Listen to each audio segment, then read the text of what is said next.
I'll just do like my own. Yeah, do a bit. Yeah, okay. Do a Vic bit.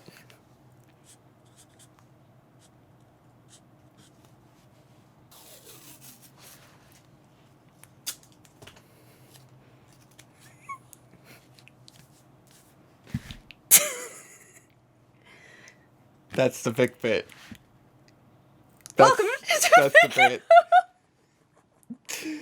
Welcome back to another beautiful episode of Vic N Hope. It's time for the 2020 end of the year Vic N Hope Awards. Wow, it sure is. It's the end of 2020.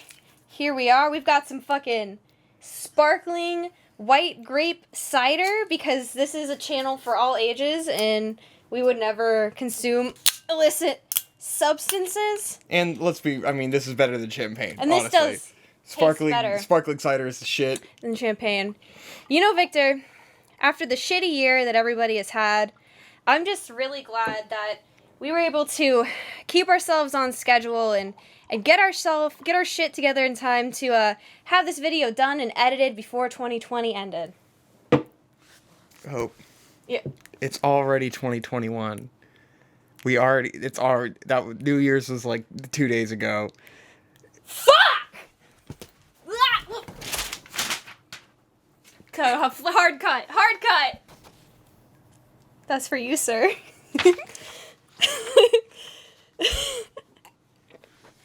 So we're gonna talk about all the stuff we liked and didn't like in 2020.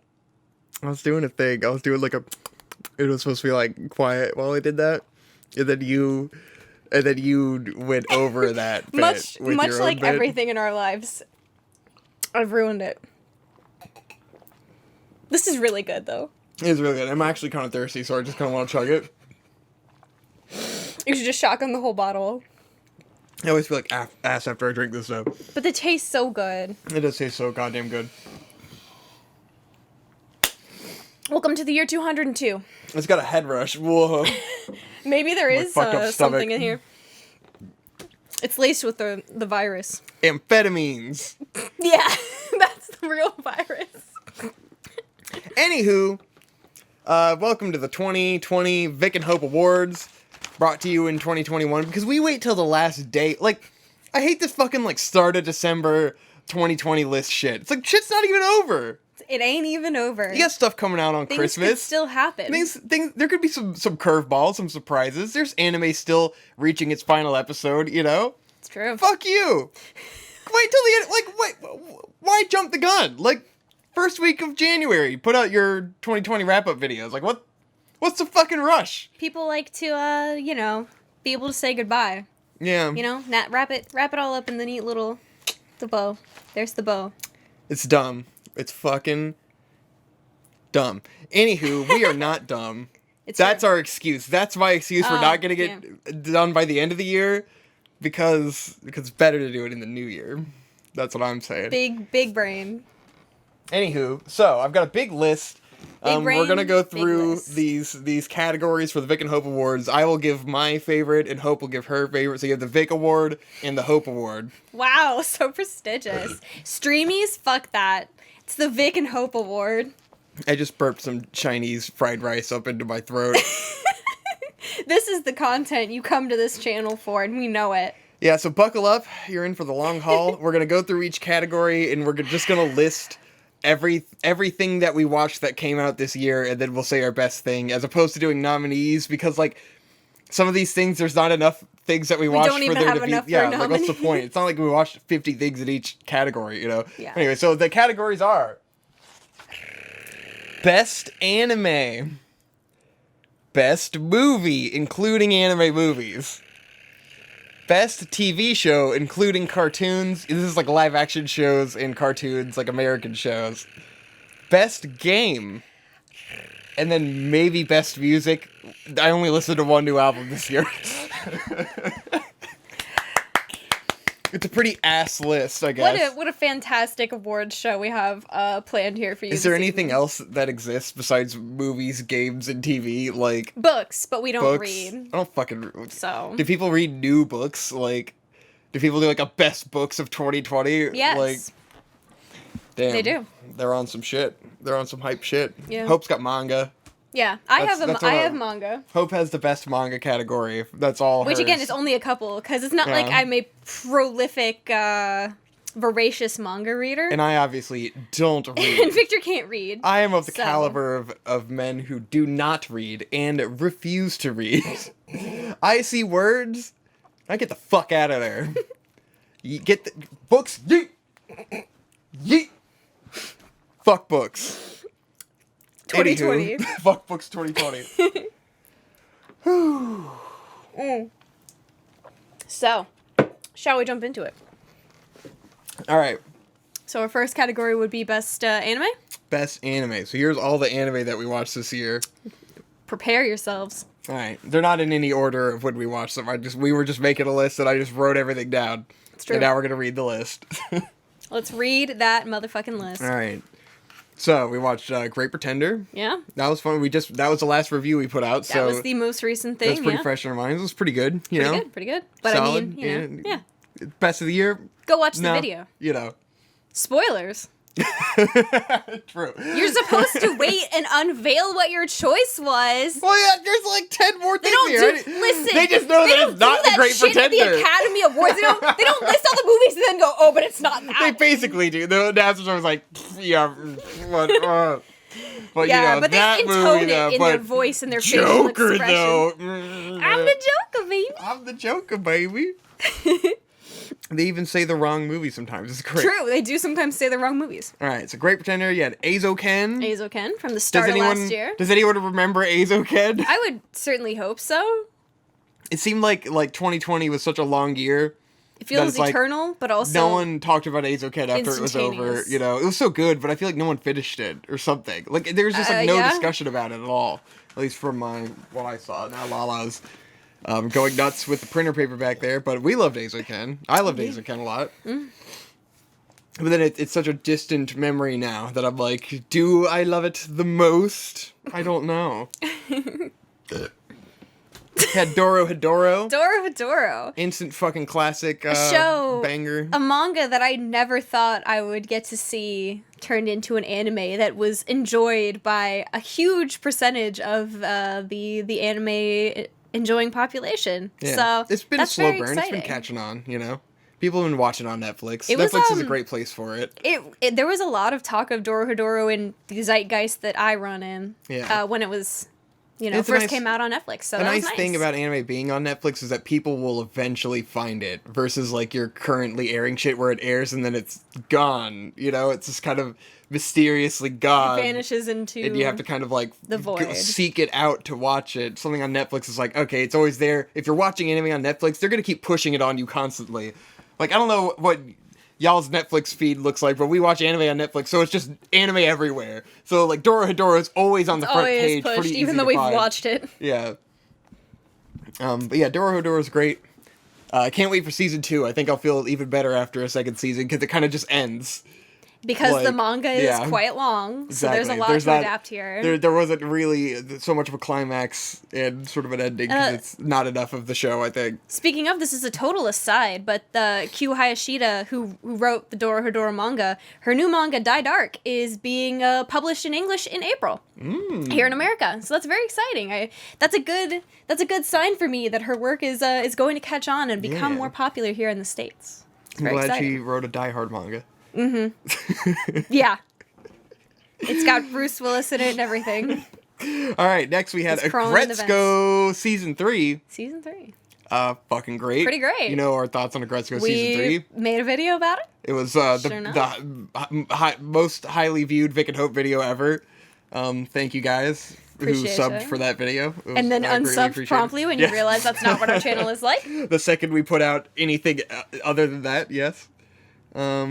Let's see. We had Gleipnir. Gleipnir, which I thought was a lot of fun. Yeah, it was a lot of fun. We It's enjoyed it. trashy Yeah. and it's edgy. I don't think we talked about it after it was over. We did a little bit. Did we do like a video on it though? We didn't do a full video. I Yeah. think we talked about it within a Vic and Hope, Yeah. but we did talk about it, and I did enjoy it. Yeah, there wasn't enough to say for like a full video because again, it doesn't really have like an end because it's just kind of a Because it's a season by the one. manga Yeah. anime. God of High School. Hope did not finish God of High School. I finished fuck God no. of High School with content. Did not Wow, I care for can't God of High believe School. your opinion didn't change on God of High School. That's our sub count falling. It was an interesting twist of, like, I thought it was going to be complete ass going into it. And then it turned out to be better than I thought it was going to be for a few episodes. And then it...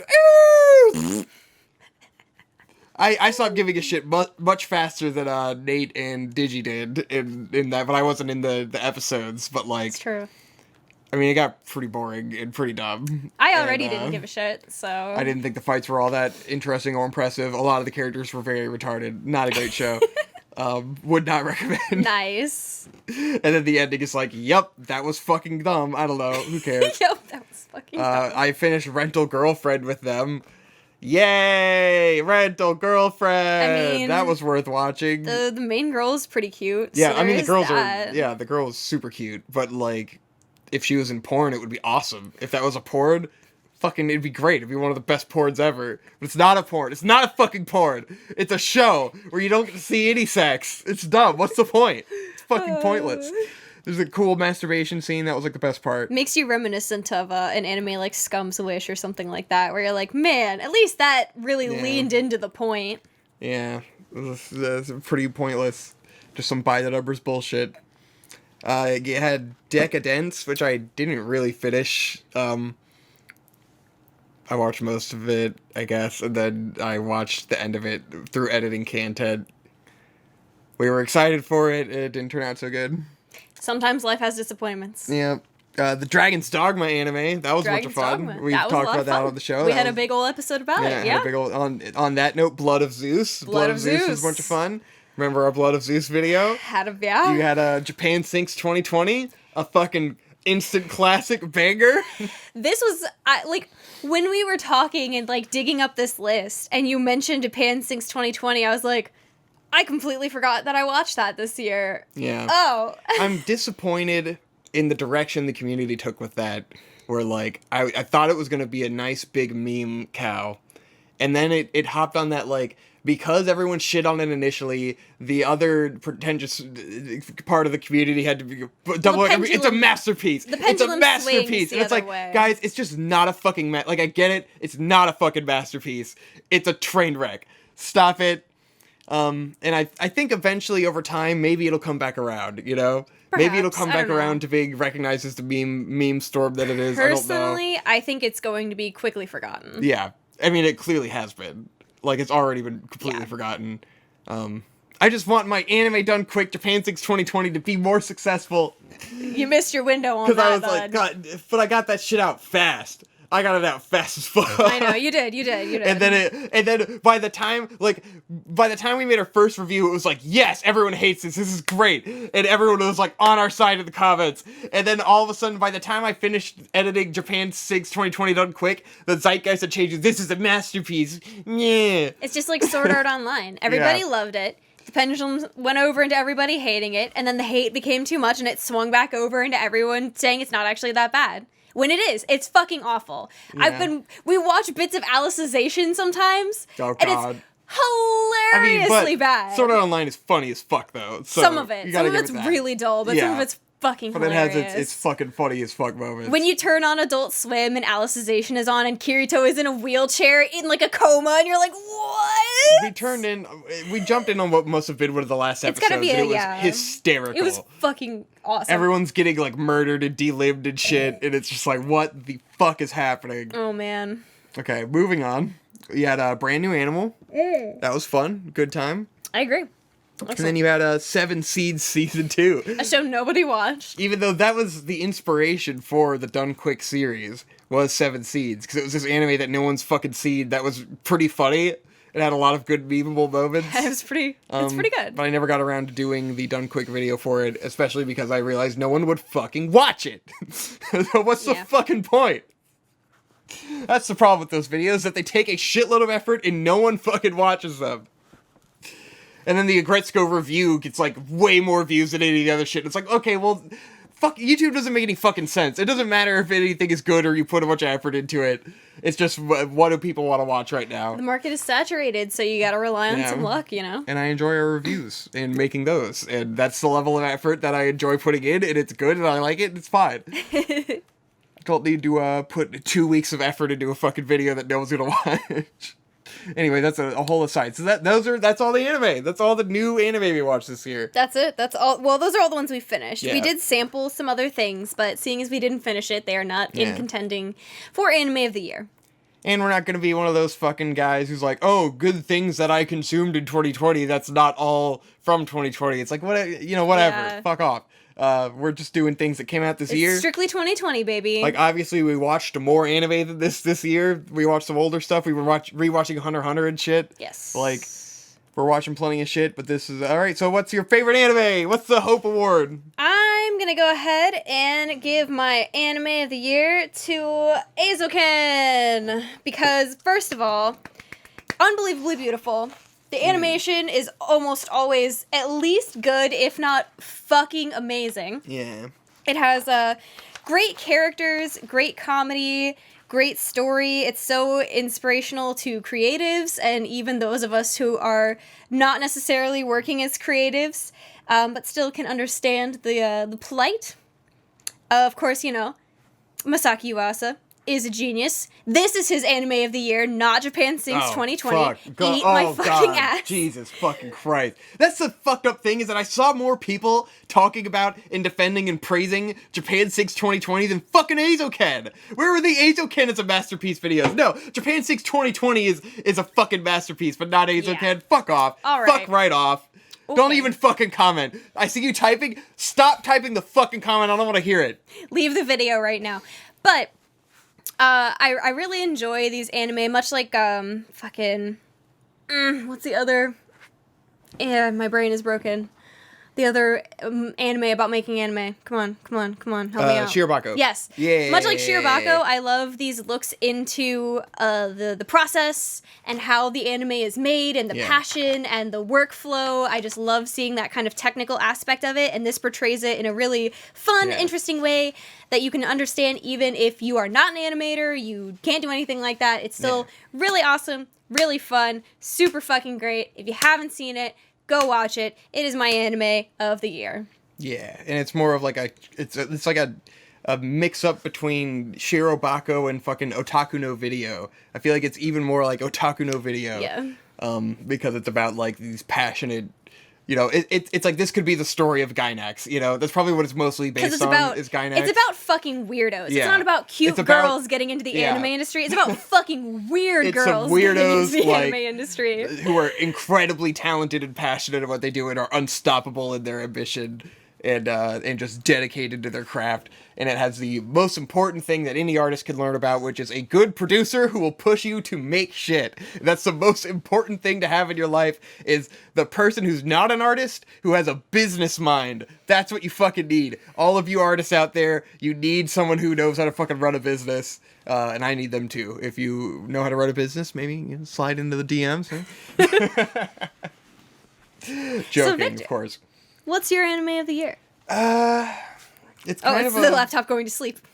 I definitely feel like earlier in the year I would have said Eizouken, but now you've said Eizouken, and I'm like, well, you don't want to be now a that yes we're talking man, about right? Eizouken, it makes me go like, yeah, I did fucking love Eizouken at the time, but like Agretzko season 3 is stuck with me. I love Agretzko season 3. It's so good. Yeah, that might be my anime of the. It's between that and Eizouken. I mean, Agretzko season 3 was also really great. It was fucking great. great. Those are, and I mean, even BNA is a strong contender. Yeah, and Agretzko has the advantage of being a season 3, where it's like I'm so attached to the characters that it has more of a lasting emotional impact because like you have a history. Yeah, with I have a those history characters. with it. And I love it so much. Eizouken was just a 12 episode thing, and then it's gone, and then it's like my memory of it is faded already, and I'd like to rewatch it, Yeah. But Agretzko's like, Agretzko is so good. I love Agretzko. So yeah, but that was animes. Nice. Yeah, we watched a lot of shit. Yeah. It wasn't a great year. Yeah. But I mean, well, You can say that, but then just having a Gretzko season 3 and Azoken and Great Pretender is like, that's better than your average I mean, year. yeah, it's hard to say. It's hard to say that it hasn't been a good year because in any given And season, BNA, there's 100 shows that come out and 2 of them are maybe good. Yeah. So the fact that you can get something that's a masterpiece like Azoken, a amazingly fun follow-up like a Gretzko season 3, an adaptation of Dorohedoro, a cult fucking grimdark manga that no one in America has read, and BNA, which is like an aesthetic wunderkind, is like pretty great. Yeah. Still really And awesome. then we weren't sure about putting Beastars in. Beastars was 2019. Yeah, it was technically 2019, so that's in 2019, you know?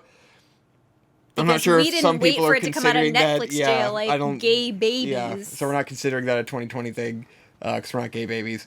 But, yeah. And, We're gay and adults. BNA, I think, is an anime that will stand the test of time in terms of, like, being a nice little show to come back to and having I think its it's a own good unique like style. little palate cleanse. I think you know? it'll be appreciated in the long run. Sort of like I think Promare might be one of these where like people put so much fucking pressure on Trigger to be masterful that anytime they do something a little disappointing, it's like a big deal to people. And I'm like, I think these over time you're gonna go back to them and go like, that was a neat thing that came out that year. You know, whoa, that came out of nowhere and was cool. Think about like things like BNA and Promare in a sea full of generic isekai. Yeah. Like, it's amazing. Exactly. It's like people don't give it enough credit for what it was. Yeah, definitely not. All right, so that's it for anime awards. Moving on. Moving on, I should have like printed out like a little award. Give him the award. Maybe I'll write it on a piece of tape, and then I'll put it on the back of the laptop. And we'll just stick it on ourselves. Oh. Oh no, yeah, okay, yeah. So Yeah. then, so Hope, yours was Azoken. Yay! Hey. Fuck you, get out of here. So, and wasting my good tape. Sorry. It's the okay. only I've tape had I this got. tape for years, literally. Hey, this is gonna take too long. No, it's not. Cut it if this is a good gag. All right, I'll have to actually put editing into this video now. You guys remember Lindsay Lohan and Easy A? Like the Scarlet Letter, but it was made for like modern teenage audience. So like they had Lindsay Lohan in it back before her career crumbled. Did you because watch she was that? a child star? No. All right, a Gretzko. So the Vic Awards, you got a Gretzko for anime. For Hope, you got Azoken. Azoken. For best anime. We're wearing our taste on our sleeves, baby. All right, movies. Movies. First off, you got Ride Your Wave by Masaki Ooh, Uasa. Yeah. It's hard to believe that this came out this So, year. It feels like forever ago. I don't know if this is cheating because we watched it in the theaters in America in 2020. I know this movie technically released in Japan in 2019. Nah, it doesn't It came count. out for us in 2020. When it's a movie, there's no way for you to see it before it comes out in theaters, you know? Not legally. Well, they don't, like they... If it comes out in Japan, I mean... Movies subtitle slow because you have to wait for the Blu-ray to come out. That's true. So it wouldn't That's have true. been That's true. released by the time it hit us. So I think that counts. Yeah. There's no way we could have seen it. Same thing with like Made in Abyss, where it's like it took forever for that to get released Yeah. because you need the Blu-rays to come out. Yeah, Ride Your Wave. That was Your Wave. great. We talked about that, didn't we? Did we do? No, we didn't do like a video. We on didn't it. do a We just full talked video, about it we in a talked about it on podcast Vic N somewhere. Yeah, but we love Ride Your Wave. I'm thinking of ending things. The new Charlie Kaufman. Charlie Kaufman movie that sort of inspired us to go back and watch like all the other Charlie Kaufman movies, which are much better than this movie. It really but, sent us down the Charlie Kaufman rabbit hole. Yeah, I mean, I'm thinking of ending things is a good movie. It's pretty solid. I would say like production and craftsmanship wise and cinematography, it's amazing. Like as in a lot of Charlie Kaufman's movies, like there's so much packed into every scene, but watching it for the first time is a bit of a slog. Yeah. And then once you're clued into that little extra piece of context, everything like clicks into place and you're like, "Oh, I get it." The problem with the Charlie Kaufman sort of formula of these movies that he's directed is that like there's a point, but you don't find the point watching the movie. Yeah. Like, if you watch the movie once, you might not get the point until maybe the very end. But, like, it recontextualizes the entire movie, and you were lost the whole way through the movie until the end. And so if you rewatch the movie, it would be like, this is probably a masterpiece when you rewatch it, because you know what's going on. and like the artistry there is incredible to like write this kind of story where you don't know what's going on. Yeah.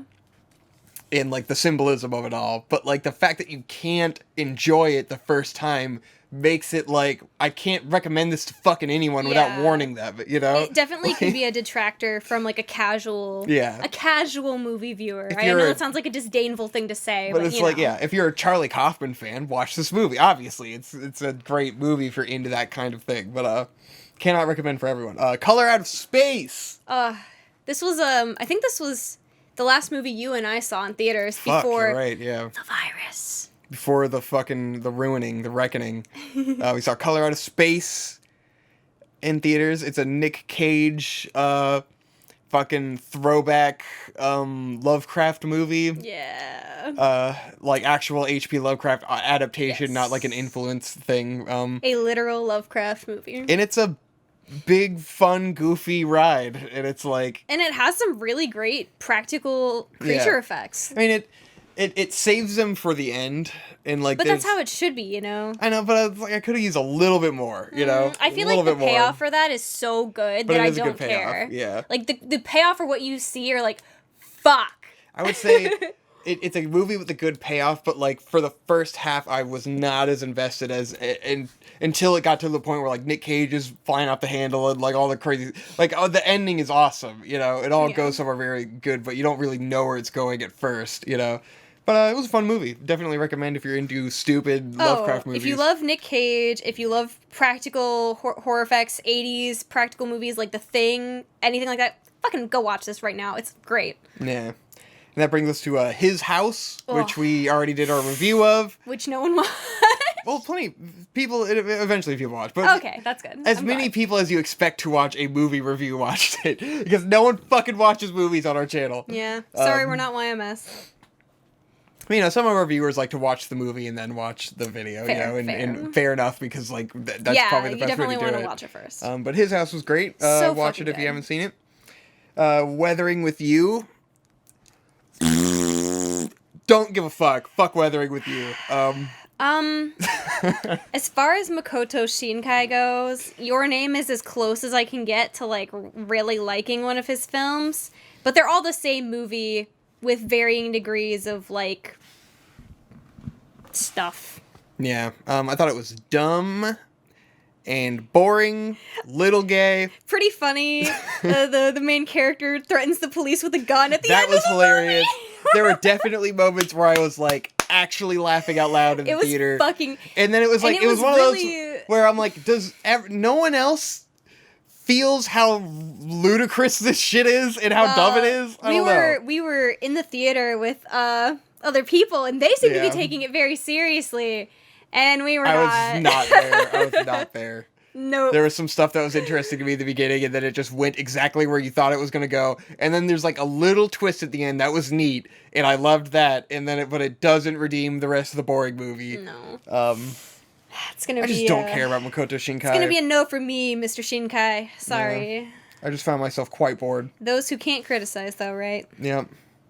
You can't make a better movie than Makoto Shinkai, so you're not allowed to criticize him. I could take a better shit than Makoto Shinkai.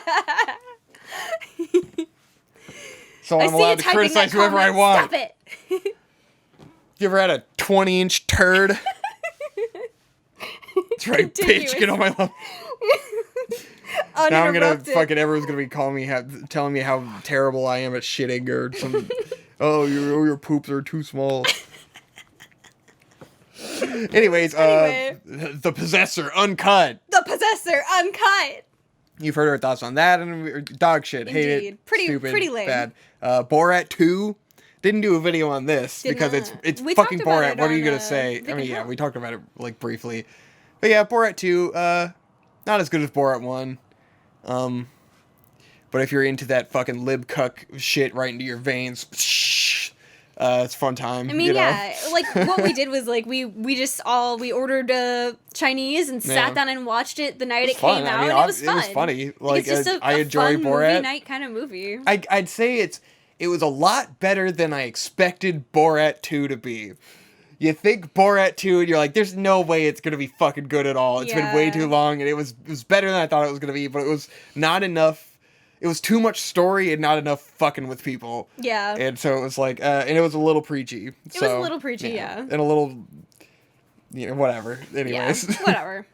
Wonder Woman 84! Wow! So we haven't talked about Wonder Woman 84, but we did... Were we going to do a video on it? No, I don't think we were. No. We did watch it a couple days after Christmas. Yeah. That movie is 2.5 hours long. It's bad. Half of the Bag...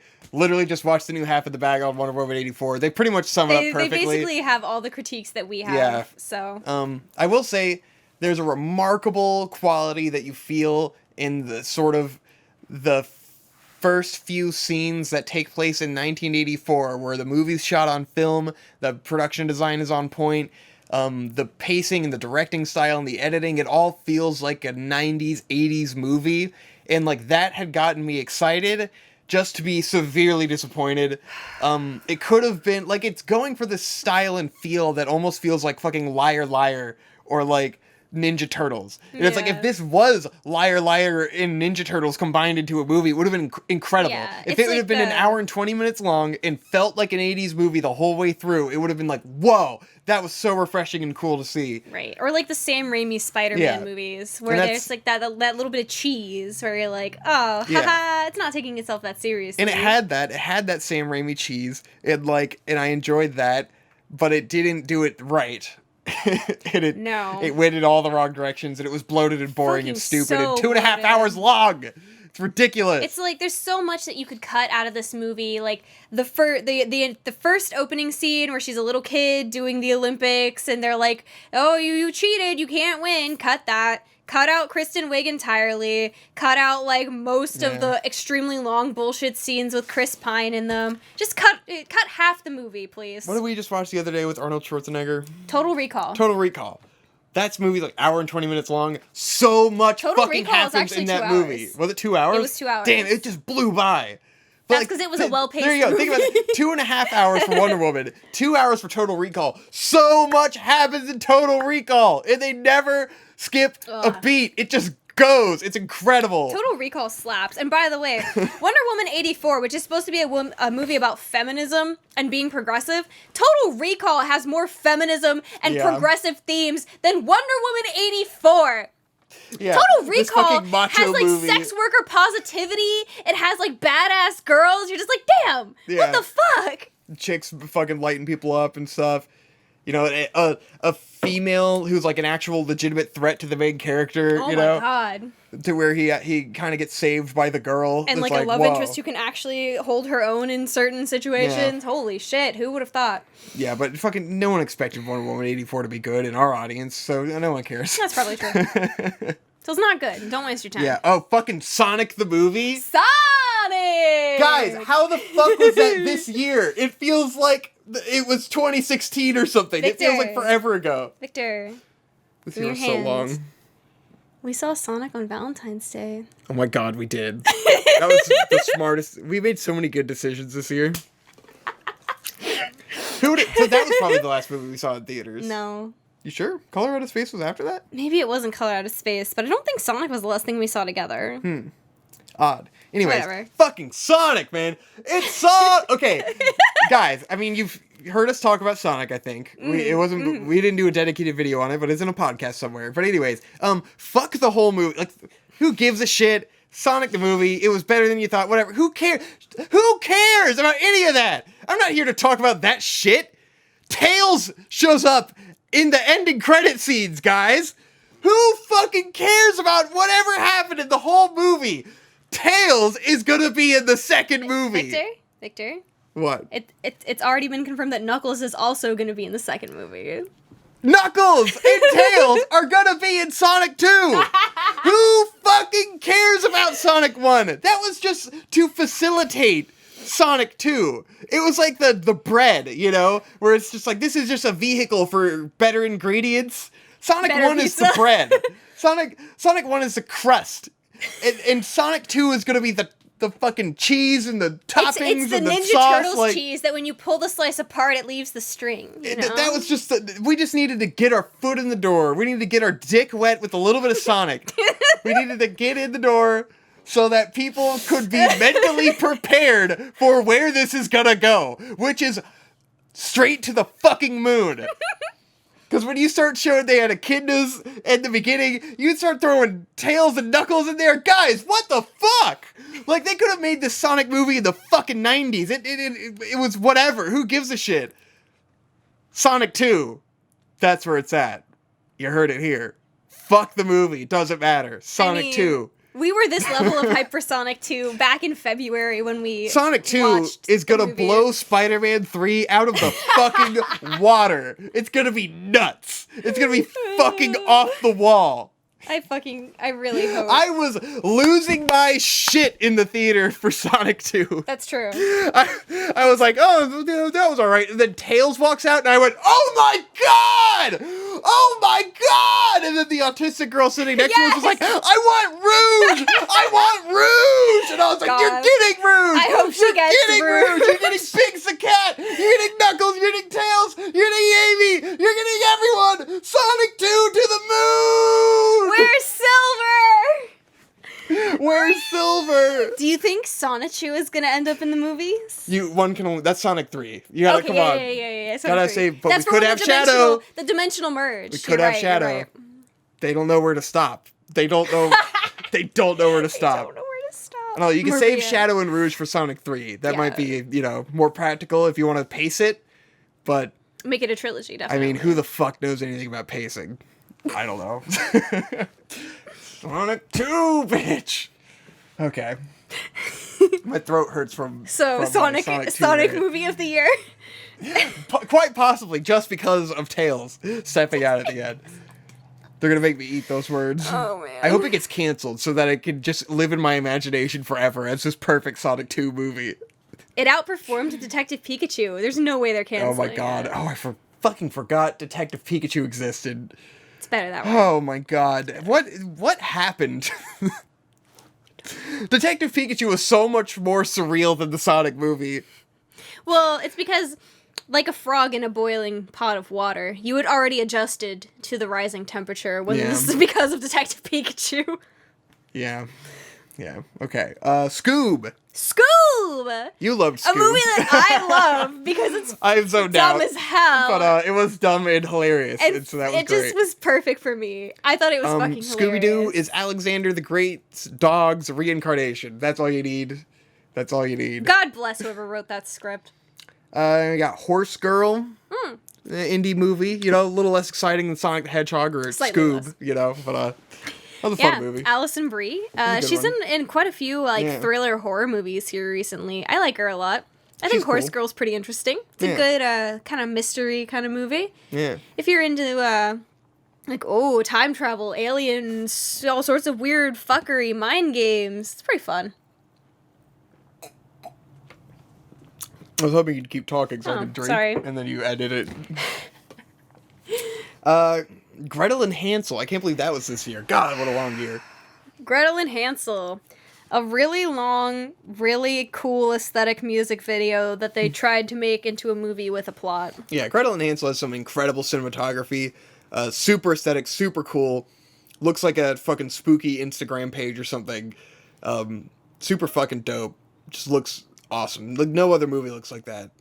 And I applaud them for taking such a bold move with it and having it be like 4x3 and like, wow, cool. Shit movie. Really boring as fuck. movie, but Not like good. aesthetically. I don't know what the fuck On happened. point. I really don't know what the fuck happened. I think it was like the cinematographer worked on Roma. It was Yeah, I think the cinematographer, didn't you say he was a music video guy? Yeah. And that's why this is a music video? Great looking movie. Not very gorgeous. Good. Then you have Made, as I have written here, Made in Abyss, Dawn of the Deep Deep. The deep, deep. The Deep Deep. How'd you like Made in Abyss, Dawn of the Deep Deep? Papa Pole. Papa Pole. That was a good movie. It was pretty good. That was alright. Had some cool, cool action sequences, some nice animation there. It had the Deep Deep. It did have the deep. It had the Papa Pole. It had the The Papa Pole. Yep. So what's your movie? What's the Hope movie of the year? I'll write it down. This is a really tough call for me. between His House and Ride Your Wave. But I think just on a personal, emotional level, I am going to have to go with Ride Your Wave because it was one of the few movies that has ever made me cry at work the next day thinking about it multiple days in a row. Yeah. So. Yeah. I'll have to go with Ride Your Wave too. Yeah. In all reality, it's like it's been a while now, and I want to watch it again. Both that and His House, I'm like, I love these movies. I want to watch them again to see if I was wrong, because sometimes I get very excited. Yeah. But yeah, Ride Your Wave fucked us up. Ride Your Wave. Ooh. It was pretty. I think we both cried in the theater together. Like, it was great. I didn't cry until the very end of the movie, and then when the main girl lost her shit, I was like, ugh! And I still remember the song that comes on the radio, and then it's a motif through the rest of the movie that they sing it together, and I'm like, ah! Ride Your Wave. Ride Your Wave. And I'm gonna be right there, gay, with you, doing Ride Your Wave. What can we say? We are some cute, lame-ass losers. We gay. I think it was especially emotionally resonant because it was like two great people who had a great relationship, and then that relationship is unfortunately ended, and that's like my worst fucking fear in life. Is that like we have this great thing going on, we have no fucking problem, we don't fight, we don't have problems, like we're like the couple in the movie, you know, we're just a couple of gay idiots who are cheesing all the time and doing stupid shit and being super lame and having too much coffee and being like obsessed with coffee. Oh god, the fact that his dream was to open a coffee shop. I'm like, yeah, it's like we're a couple of lame ass fucking bougie losers, just like those guys in the movie, and I'm so fucking afraid that I'm gonna die of cancer randomly, and that's, you know, and so it resonates with with my personal vision. Spoiler alert, but it's a whole movie, so whatever. It hurts. Watch your Ride Your Wave. It hurts. Masaki US is great, and I mean the fucking like the whole point of that movie is the sequence towards the end where she's like surfing down the fucking down a building as it like collapses. That was fucking nuts, and it was like, this is what it was about. This is what it was all about. It's fucking wild. And I mean, also creating that spectacle moment. Like the fact that Ride Your Wave and Eizouken both made it to America this year, and the thing people harp on the most is fucking Japan sinks. Fuck everybody. It's pretty funny. I hate everybody. It's pretty funny. Well, that's the one that was on Netflix, so there you go. Right. Yeah. All right, so we're moving on to TV shows. Not in Japan TV shows. These are America TV shows. Not kid stuff. Not kid stuff.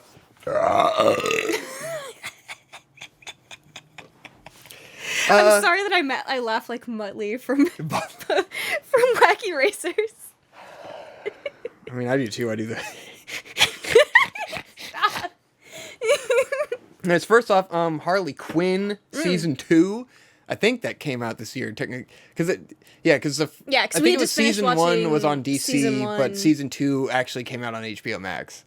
Something like that. I think, hopefully, either way. That was a fun show. Yeah, we had a video about it.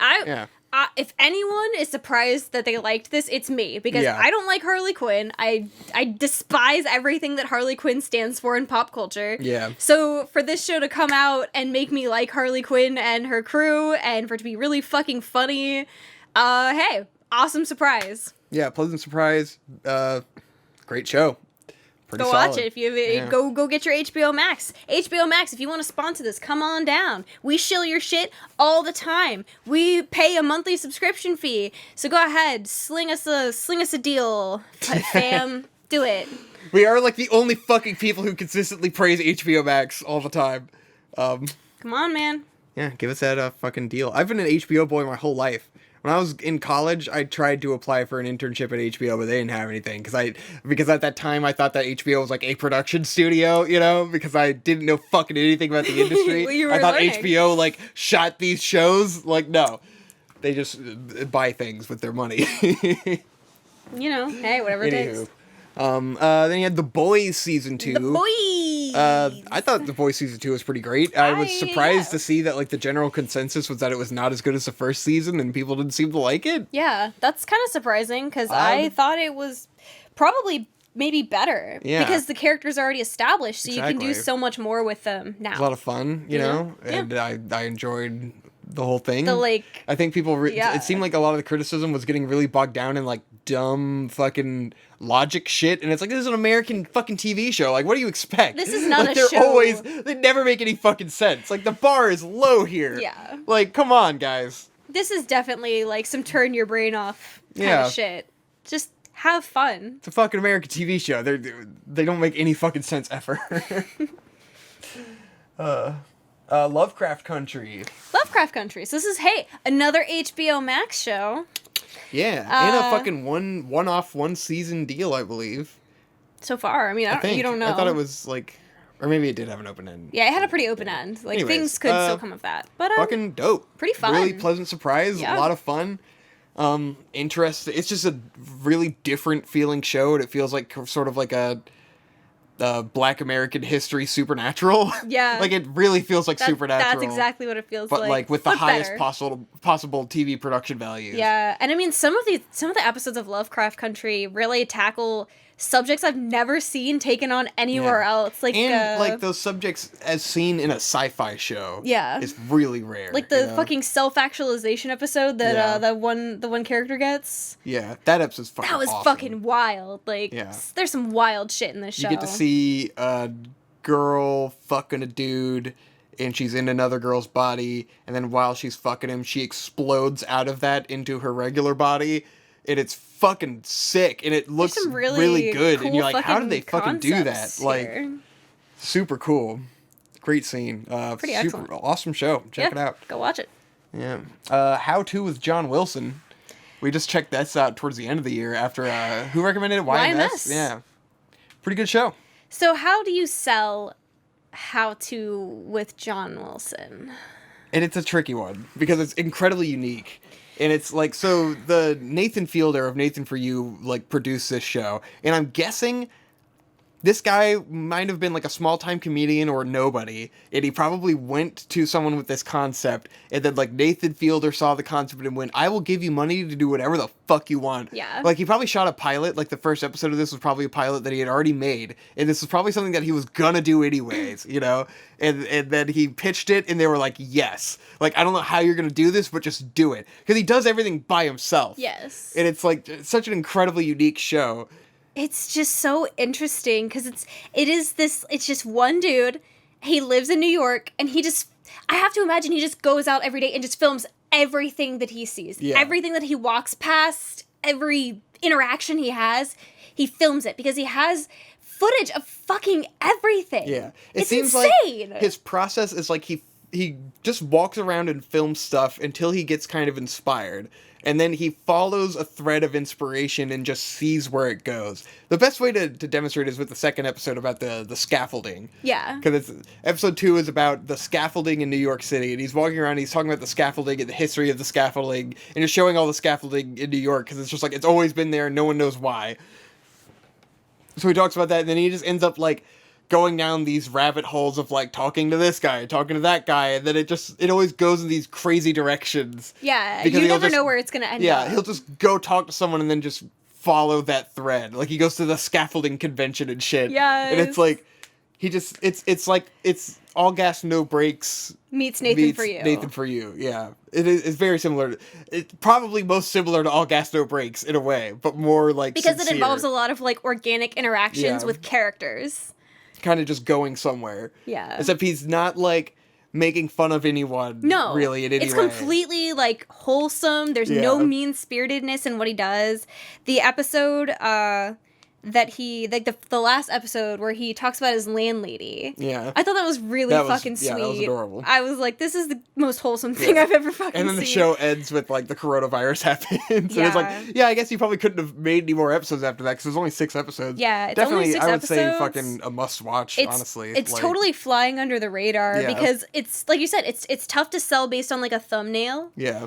But it's so fucking, it's funny and it's like heartwarming and wholesome and like it's just the kind of thing you really needed in Yeah. 2020. And it's really awesome to see this idea that could have just been a YouTube series that no one gave a fuck about be given like the right treatment as like an HBO series that's like really well done and clearly had a budget and resources for him to do whatever the fuck he wanted. Like, he didn't have to self-pay for himself to fly around the country and do these crazy things. Yeah. Like, the concept here is a YouTube video, but executed perfectly to be an actual show. Because it's kind of like, it just gave this guy free reign to do what he wanted to do without, like, a lot of meddling from outside forces, you know? Which is usually what ruins that kind of thing, where it's like, oh no, you gotta have this and this and this. It's like, no, it's clearly this guy just did whatever the fuck he wanted. Definitely. And found the story, and they just trusted him to find it. And, like, especially the way that he films everything. It's like, there's no connection here. There's no logical, like, thread to the random shit he films a lot of the time. But it is cohesive and it makes sense. And he is such, like, an interesting and likable guy. Like, you get the feeling for the kind of person he is, and you're just like, it's just like, I love him. And it's like, he's so sweet. He's like this character, but he's presented as he's not a character, but like he's so weird that it's like, it's a trip. It's pretty good. It's pretty good shit. Pretty interesting. Pretty good. Moving on. Rise of the Ninja Turtles! Teenage Mutant Ninja Turtles! Teenage Mutant Ninja Turtles! Teenage Mutant Ninja Turtles! Here's a half shell. Turtle power. True. God damn. Fuck. What a fucking banger that was, man. Fucking sick. So great. You know we loved it. Gorgeous. Great characters. Great story. Even with the forced deadline, they wrapped it up fucking beautifully. And a nice little fucking bow. Damn. So good. So good. The world didn't deserve it. You've seen our video on it. No use talking about it here. You had Infinity Train Season 3. You know how we feel about that. We talked about that. Our opinion was not very popular on Infinity Train Season 3. Got a lot of dislikes on that one. Got a lot of negative comments. And you could all fuck right off. Yeah, Solar Opposites. A Hulu original show by Rick and Morty guy. Who cares? I don't remember much about that show other than there's two guys. Like, the formula of this kind of show, of doing like the Family Guy, Bob's Burgers kind of formula, it's its strongest when it's like 10 seasons deep and they can play reruns constantly. So for like them to release one season of the show and then do it really slowly, it's like, what's the fucking point? It's on Hulu. Like, you're not going to be able to play it at 8 o'clock every night on Adult Swim and play reruns forever. What's the fucking point? No one cares about 10 episodes of this kind of fucking show. What's the point? I don't care about any episodes of this show. Like, Bob's Burgers is like, there's a million fucking episodes, you just put it on, you're like, alright, it's Bob's Burgers in the background, I can fall asleep to this. Like, how long is it gonna take before I can do that with this fucking show? Jesus Christ. You gotta crank them out. You gotta just start cranking them out, man. If you're gonna make a mediocre product, you need to go ahead and just crank out 1,000 of them. Get them all out there. It's gotta be like Teen Titans Go, where it's just like, there's just so many episodes. When did they make all of these? Man. Speaking like, holy of, shit. I saw that Teen Titans Go is releasing their 300th episode this week. 300! That's insane! Because they just appear. They just keep coming, and you're like, do they ever take a break? I have no idea. Jesus Christ. Anyways, moving on from that. Season 4 of the Eric Andre Show? It's the Eric Andre Show. That was pretty good. Yeah. It was probably one of the strongest seasons, honestly. I think it was stronger than Season 3. I was consistently, like, laughing my ass off every episode. Like, they really fucking turned it up to 11. Yeah. It was pretty, I mean, yeah, it had a lot of really non-stop. fucking funny moments. It was almost like it's feeling like it's gonna reach a conclusion, because it's like... Because Hannibal's gone now. And they're just running out of shit. Like, there's just so much going on that it's like, you're gonna run out of ideas. But then I thought they were gonna do that a long time ago. They never do, you know? Very true. And it's just like insanity. Even when they bring back like the Ranch It Up guy and stuff, it's like they've gotten to a level of not giving a shit about the bit so much that it's just like really fast and it's over, and it's like it didn't even matter. It just goes whatever. It just blasts through, and then it was just like, that was fucking hilarious, and it's already over. Damn. And like, I think the level of like fuckery that they can do with the guests now is just astronomical. The things they can do, you're just like, whoa. Yeah, it's just fucking great. Like, they had fucking Tiffany Pollard from I Love New York on. Fucking hilarious. I loved that. Oh my god. So good. It's a fucking waking nightmare. Truly. What We Do in the Shadows, Season 2? Fuck yeah. What it was, Season 2? It was Season 2. Yeah. That show's fucking great. I love What We Do in the Shadows, Yeah, dude. it's Honestly, fucking one of the best shows on TV so for funny. sure. I like the show better than the movie. I might get shit for that, but I mean, the movie's just a movie, you know. Yeah. The show's had now 20 consistent hours of fucking really good show. You know, it's fucking great. I love it. I just love all the all the characters are great. Like the way the story is going is a lot of fun with the fucking, you know, the vampire hunter bits, and it's funny. It's consistently It's great. funny, consistently enjoyable and light, and just like a good fucking time. Exactly. And refreshing. It's spooky. It's great. Yeah. It's got everything that I could want in a show. It's fucking dope. It's funny and it's spooky. kind of like the new Parks and Rec. Yeah, in a way, you're not wrong. Kind of, yeah, it kind of is. If it's kind of the same formula in a way of like the mockumentary style. it's good. Yeah, it's pretty fucking good. Yeah, Close Enough. Close Enough. By Another regular show HBO guy? Max Yeah, original fucking by HBO J.G. Quintel. Max. We did talk about this on our Yeah, we did. HBO Max roundup. Yeah, go It's great. check it Go out. watch It's it. a pretty good show. And then you had the latest season of Curb Your Enthusiasm, season like 10 of Curb Your 10. Enthusiasm. Pretty good, pretty solid, pretty fun. Pretty. Had a nice overarching arc. Pretty good. It had the coffee shop of Latte Larry. Latte Larry. Pretty good bit, you know. It has reached a point where certain gags are just like, you guys are just doing the same shit again. Like, you've just run out of interactions to have. But it's still it's Curb Your Enthusiasm. It's great. It's the same thing over and over again, and I'll never get tired of it. Because, it's you know, a lot of fun. you Because are it's my Larry life. David. Because it's informed my life to the point where I'm inseparable from the character. It's Yeah, like I've noted, Larry David is just the less morose version of Charlie Kaufman, and you are also just Larry and the David. less child touchy version of Woody Allen. But you know my takes on Woody Allen. Woody Allen did nothing wrong. I mean, he did something wrong, but you know. He did something wrong, but it wasn't that But bad. look into it. He's not as bad as an Epstein. Come on, he wasn't a. You know, he's still married His to that girl. name is on the fucking charter for the Epstein plane. My We're only just like, redeeming oops. quality of Woody Allen is that the girl who he exchanged nudes with when she was 16 is still married to him to this day, like 50 years later. So I don't know, you know, morally gray area there, and not good. Hope's looking away. Hope doesn't want to touch Woody Allen. That's a story for another time. Oh wow, would you look at that? It's time to decide what the best TV show of 2020 was. So Victor, what was your favorite TV show of 2020? I mean, I gotta give it to Ninja Turtles, right? I mean, it's Fucking obviously. it's sad that Rise all of of the these Teenage things, Mutant like, Ninja Turtles. when we were making the list, and I was just like, oh man, it's kind of a tight race between these things. And I was like, oh yeah, Ninja Turtles. Oh wait, that obviously wins. I think any other year, any other year, I probably would have given it to How To with John Wilson. Yeah. But I can't say no to Rise of the Teenage Mutant Ninja Turtles. And it's like, I mean, like, Lovecraft Country was really good. That was a lot of fun. You know, it's not like one of my favorite shows ever or anything, but, like, it was a good show. Like, if we separated this into cartoons and live action, it would have been a little harder, I guess. Yeah. But we're not going to do that. But we ain't doing that shit. Because then it's not enough competition. It's not enough. Anyways, Ninja Turtles wins. Ninja American TV Turtles, shows. baby. It was obviously the fucking best. Put it on the nips. That would know. Yeah, How To John Wilson was pretty good. Yeah. Eric Andre show, solid as always.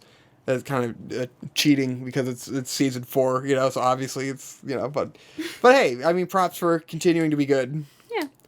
Was Rick and Morty this year? Did that have, no, we determined that was last year, right? I think we determined that was last year. Anyways, fuck Rick and Morty. Rick and Morty's fine. I don't think it's gotten that bad as people like to over exaggerate. I just don't think it would take my top show of the year, Yeah. even if it did have a new season. So, best game of the year. So yours, I mean, you know. Drum roll, please. What's Hope's favorite game of the year? Animal Crossing! I've obviously. played like 250 hours of Animal Crossing. And it's the only game that And it's you the have only played. game I played this year, so. I mean, you watched me play a bunch of games, which kind of counts as you playing them, because that's how you consume Yeah, but you media. didn't play Deadly Premonition 2 with me, so what's even Well, we the did a point? little bit, but it didn't finish it because it became tedious. I don't want to do the side quests. It's like I want to finish it because I was enjoying the game, but the side quests are like, I don't want to go fetch some shit with this terrible frame rate, driving my scooter across town. I don't know where the fuck I'm going. It's a skateboard. Skateboard, whatever. You're the reason I drink. That could have been your game of the year, but I didn't finish it. you with robbed you. me Yeah, of that I robbed opportunity. you. Yeah. So. So yeah, Hope gets Animal Crossing. I'll let you write yourself an Animal Crossing there. Yeah. While you read your Let me your get a sip of nominees. this. Wow, I played a video game this year. All right, so here's all the games that I played this year. Hey. These are the ones that came out this year. I played a lot of games that did not come out this year, but they don't go in the fucking list because they're not made in 2020. God damn it! So Animal Crossing, played the living shit out of it. Obviously, it's I'm a boy and I like my fucking action games, so it's not gonna be my favorite game. But I loved Animal Crossing. There were no dicks in Animal Crossing. I played it for 110 hours. It's not 250 hours like Hope played it. But, Noob. I'm clearly a casual at Animal Crossing. Because to be not a casual at Animal Filthy Crossing, you have to play it casual. every day for a fucking year. But I enjoyed it a lot. It was a lot of fun. It's definitely the best Animal Crossing game Oh, by far. by far. The quality of life changes. Though there are still some that could be made, it is the best. Yeah, it's like the progress is slow with Animal Crossing, but this one finally got to the point where I can consider it like a game. Yes. Like a game with gameplay and mechanics that are enjoyable, whereas the other ones were just like, your motivation is that you want to play Animal Crossing. and like, that's it. This game had more goals Yeah. beyond just fix your house or whatever. But then I accomplished all the goals, and then I lost interest, as I do with Animal Crossing. It was really after I got rich off of the turnip Oh, trade. I was like, Because, like, the end game, it was like we got all this stuff, and then all of a sudden it was like, all right, now I just need to make money.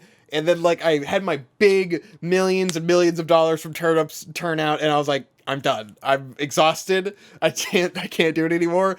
And then, like, after you're fucking loaded, like, what's the point of doing all the daily routines, you know? Why do I want to go collect 1,000 bells from a fucking rock? I'm already rich. Doesn't make any sense. And then there's nothing to do, because all there is to do is daily routines. I don't want to do a daily routine, whatever. I'm a creature of routines. Yeah, but it is good for creatures of habit like Hope. Because at some point I don't fucking know. I'm done. It was great. I played 110 hours and I'm done. I'll play for holidays with my mom or whatever. So that was Animal Crossing. You got Neo 2. Sadly, I've not completed Neo 2, so, I mean, it'd probably be higher on the list if I had completed Neo 2, but I probably played fucking 35 to 40 hours of it. It's just long as fuck because it's Neo 2. Great game. Fucking very solid. Very awesome. Ghost of Tsushima. Another game I did not finish. I got to the very fucking end. I was like, probably one side quest away from 100%ing everything before you go do the last quest, and then I just stopped playing and started playing something else and just haven't got back to it. Which is sad. I need to finish it. It was a great game. But clearly not compelling But not enough to that make me good. not just start playing another game out of nowhere. Mostly because it's on the big TV, on the PlayStation 4. That's a pain in the ass to play. Yeah. Oh, man. Resident Evil or Final Fantasy VII Remake. You watched a lot of this with me. I watched you play a lot of that. Fucking, I really love that game. It was a pretty lot fun. of fucking fun. Aerith is super cute.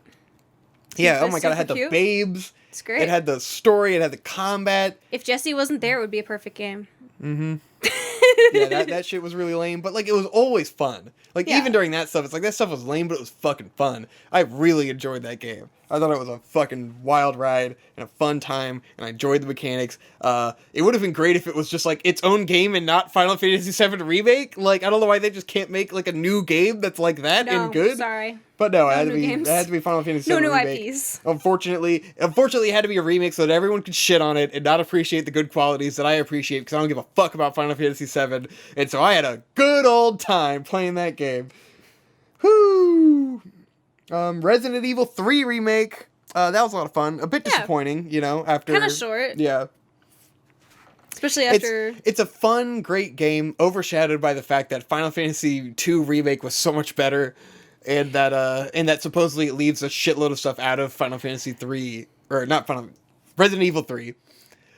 That it's just like, why didn't you make the game longer? Like, why didn't you just take some extra time and make the fucking like? Why did it have to come out like a year after the other one? I think you know? I think the real problem is that rushed it out. Resident Evil 2 remake was so good, and so many people loved it that when this came in like so fast on the heels of that and didn't deliver nearly as hard on a lot of things the fans wanted. Yeah. And then they charge the same price, which gamers get pissed about. Yeah. You know, which I don't care. Clearly, but, it's gonna get dunked on. Yeah, but it was a lot still of fun though. Yeah, it was a fun time. It just could have been a little bit better, you know. Yeah. And it's unfortunate that it wasn't.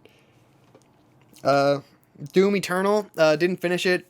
Probably played 75% of it, got really hard, and started playing something else, lost interest. Because this was at the time when like all this shit came out at the same time. It was like Animal Crossing, Doom, Neo 2, and fucking Final Fantasy VII Remake all came out at like the same fucking time. And it was just like, that's why I flip-flopped and didn't finish some of these games. It was just way too much. And I didn't own Doom Eternal. I was playing it from a friend's shared Steam. And then I could only play it on my big computer because even though my laptop has a better graphics card, the graphics card is not compatible with the game. So I could not play it on my laptop, which killed a lot of my motivation to play the game because I fucking hate this big brick computer and I don't want to fucking play on it. It's on the Switch now. Maybe I should get it on the Switch. There you go. It looks like ass on the Switch and the frame rate is terrible, but it's like whatever. Yeah, so Doom Eternal, fun. Fucking Hades! You know what I think about Hades. I've talked about it excessively. I was gonna say. Go watch the Best Guy Ever video. Not Cantent. It's not Cantent? Tent Can. Oh, yeah, The Best Guy Ever video. Yeah, it's Tin Can. Where we talk about Hades. Fucking love it. Could gush about it endlessly. I had to pull myself away from it and play a different game. And I fear that if I started playing it again, I would never stop. But I do want to fucking, like, get that final secret ending and, like, 100% the game. I'm just taking a break and playing other things. Yeah. You're just seeing other people right now. I'm seeing other people right now, exactly. Got Phantasy Star Online 2. So I'm putting this on the list because it finally came out on Steam this year. Even though it's been out for, like, 8 years or some shit. It's fucking ancient. And we played the shit out of the Japanese copy where you had to download the Japanese version of the game and create this fucking Japanese account and then use this shitty, like, fan translation patch to make it into English, but it didn't translate everything in the game and only translated, like, certain important things so that you could play it.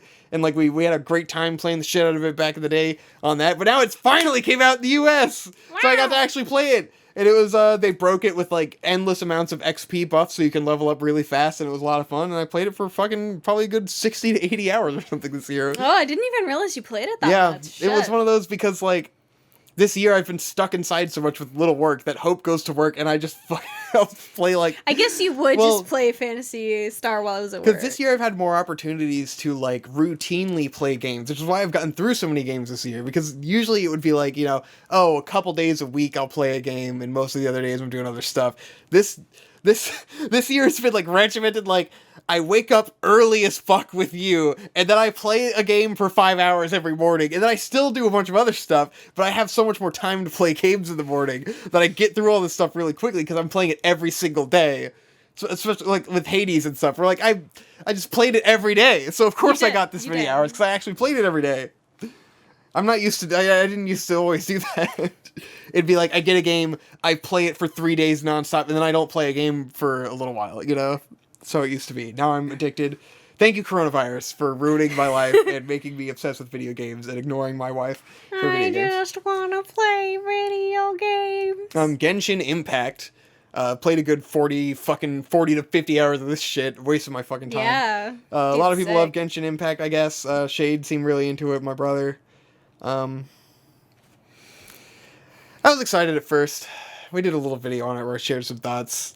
And then you get to a point where you realize that most of the game has not been fucking released, and yet they still expect you to grind to, like, level 1 billion off of, like, 2 regions. Yeah.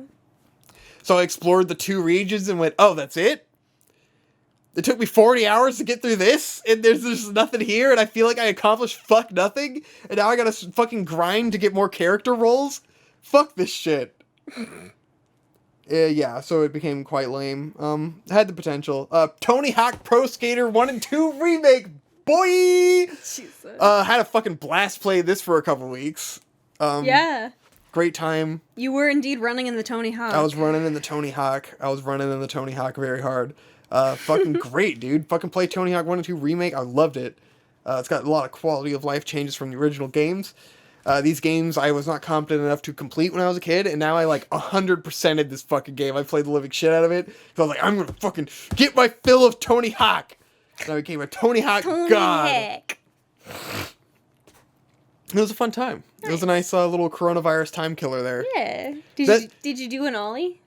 I did do an ollie. Nice. This might have been the game that tore me away from Ghost of Tsushima. Oh, well, of course. I think I saw playing Ghost of Tsushima to play Tony Hawk.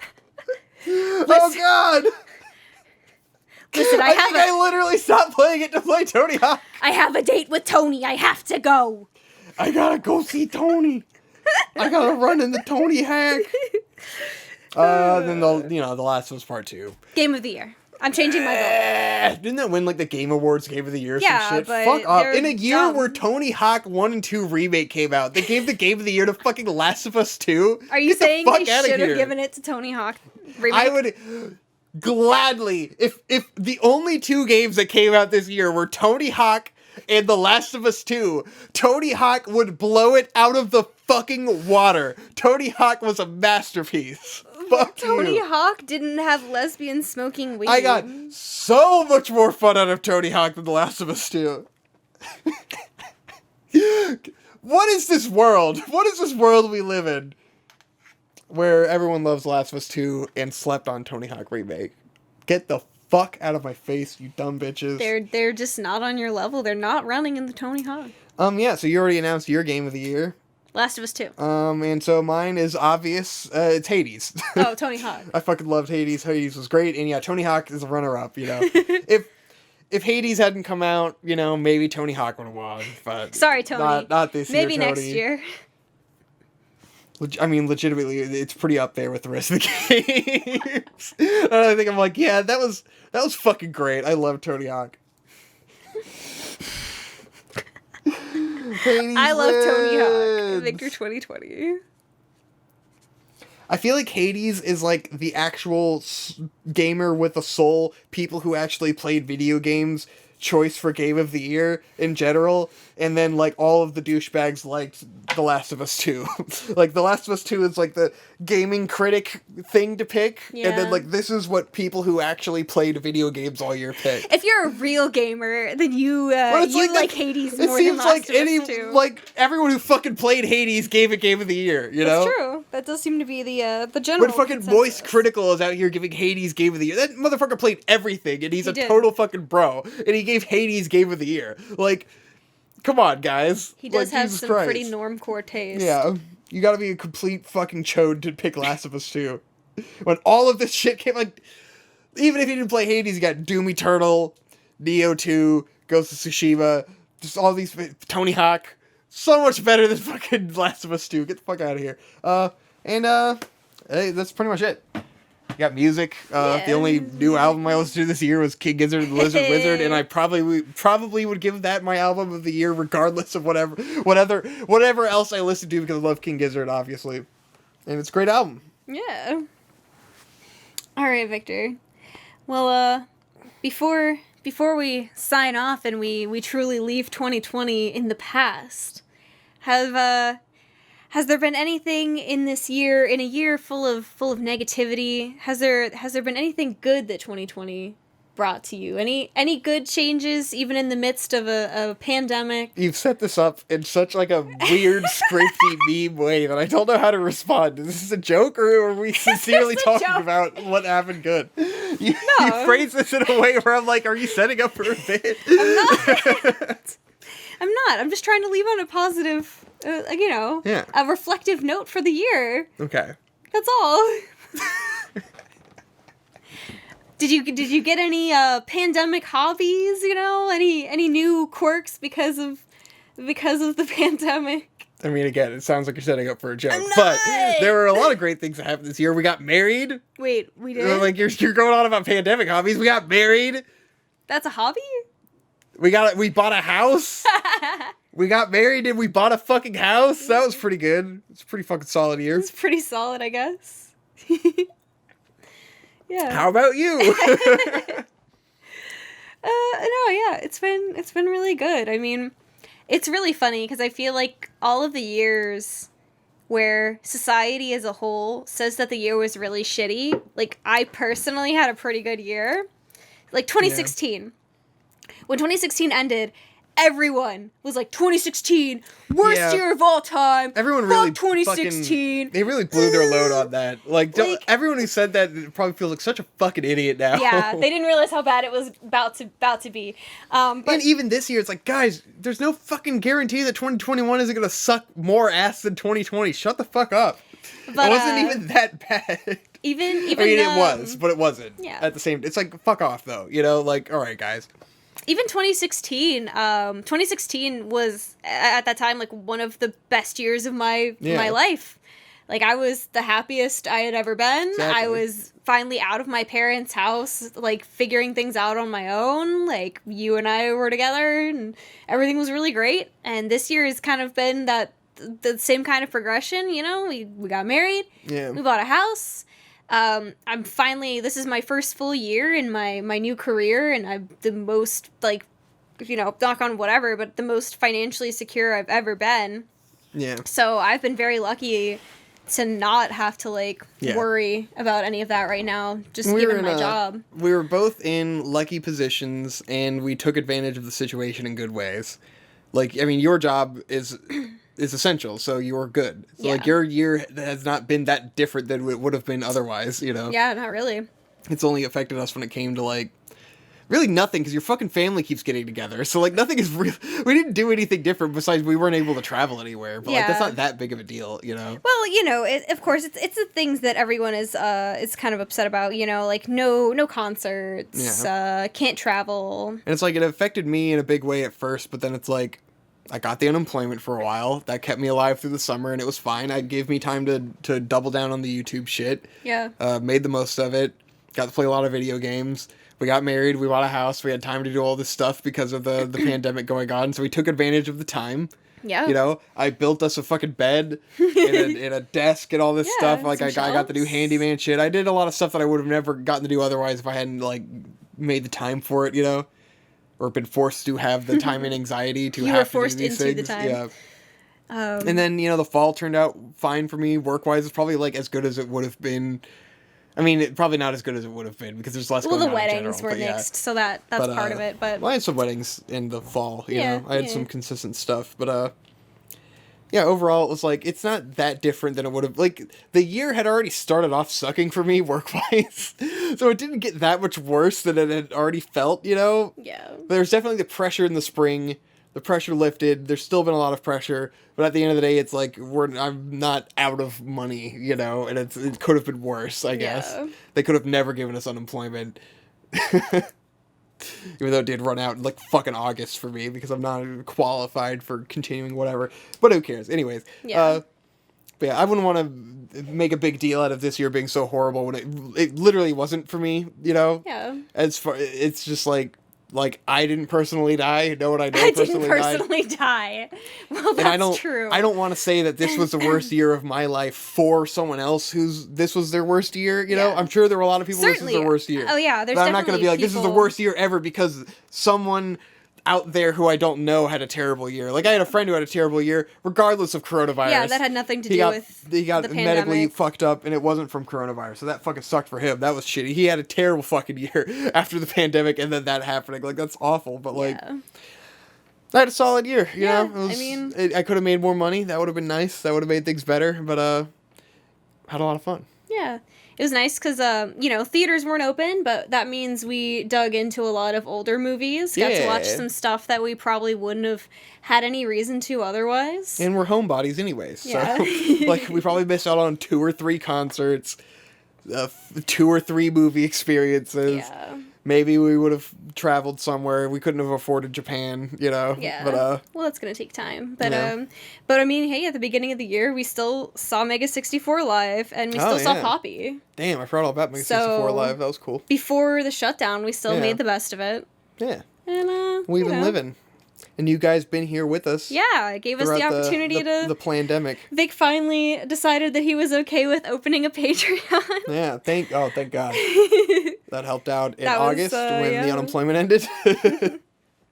And, yeah, so, hey, it's been great because we've gotten to kind of get on a schedule where we try and somewhat regularly make content, you know? Somewhat regularly. Better than it was before. Better I than it guess. was before. But, Yeah. We always get all fucked up in the winter because of holidays and all this shit. Oh, yeah. But that's, you know, typical. It's like when there's actually work and holidays back to back to back, it's just like, all right, this isn't happening because all the weekends are gone. That's pretty much what happened the last few weekends. Yeah. You know, obligations and such. But, hey. Yeah. Still, overall, a pretty good year. Thanks to you guys for being here and hanging out with us and putting up with our hot takes and leaving comments in the comment section about how Castlevania is the best anime. Yeah. And we're wrong. Yeah. We appreciate that. Let us know what you want us to do in 2021. Should I do another Done Quick video? Probably won't happen, but But you can wish. Maybe I'll deliver on some promises that I've made in the past that I have not delivered on. Who knows? Not very consistent with that. Huh. Sure. I'm a terrible creator. But hey, that's why they love you. Yay! But yeah. Thinking about doing some more film-related videos if people are interested. People say I should do that, but I'm like, well, then no one's gonna watch it, you know? But we'll see. Maybe I'll do something. I don't know. I don't know. It's 2021. Anything can happen. This is gonna be the best year ever. The pandemic is over. Make the 2020s great again. All right, bye. Hey, we're gonna go watch Chilling Adventures of Sabrina season 3. Bye. Oh my God, Sabrina season 3. It's gonna be stupid. It's gonna be so fucking good. It's gonna be fucking stupid good. Bye.